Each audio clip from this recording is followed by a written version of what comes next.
It's just crazy to hear that one took so long. I didn't know that it was like a 10-year time period. Do you think you'll revisit that one, or you just think that one's not?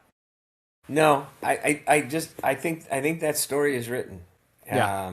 And I've had people ask me that before, do you think you'll write a sequel or whatever? And I said no, You know, I think I would do more like Pat Conroy did, where he took different episodes in his life. Started with the great Santini, and off he went. So I wrote Sam Hell, and then I wrote The World Played Chess. And the next one I write might be that epiphany in my life that I always find really interesting.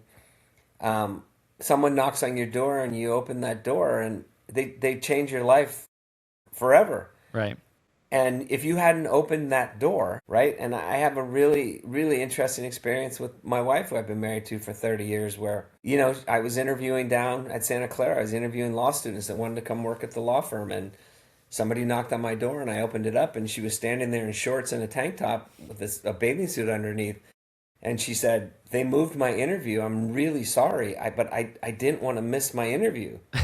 Well, if I hadn't opened that door, right? And then she and I didn't start dating until years later. She didn't come work at the firm, and years later our paths kept crossing. But if I hadn't opened that door that day, I I I, my life would be totally completely different. I just find that fascinating. I really find that fascinating. I just feel like there's a story there.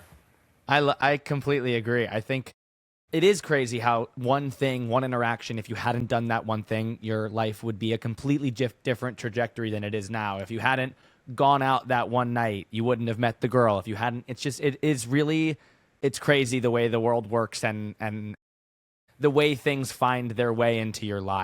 life and our lives. Um, no, that I'm excited to read that when you write it. When doors do open and when you get an idea or when something comes to you, how do you organize your ideas? How do you navigate all of the different doors you have in your head that are opening?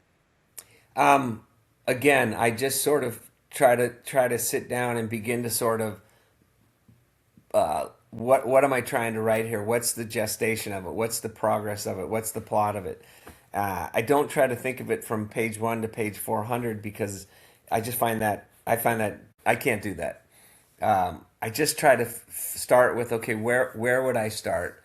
So on something like that, what I didn't know then, but what I found out afterwards is I knocked on the door, or she knocked on the door. I opened it, and inside I went, "Oh my God!" And when I closed the door, because she was interviewing with my partner, I sat there for a moment and said, "Wow." Well, she went home to her roommates, and she said, "I just met the most incredible guy." No, no idea, right? No idea. So, that's something where I think, okay, so why don't I fictionalize it, but why don't I take the girl's life and that moment when she knocks on the door, and take the guy's life and that moment when he opens the door, what something like that. It's not unlike, it's not the same, but it's not unlike the Midnight Library, where it's a series of stories about what would have happened if the person had just taken a different path. They would have been a rock star, they would have been a librarian, they would have been a whatever. You're right. I mean, life is a really a fascinating thing, and that's why I think it's a mistake to try to figure it out.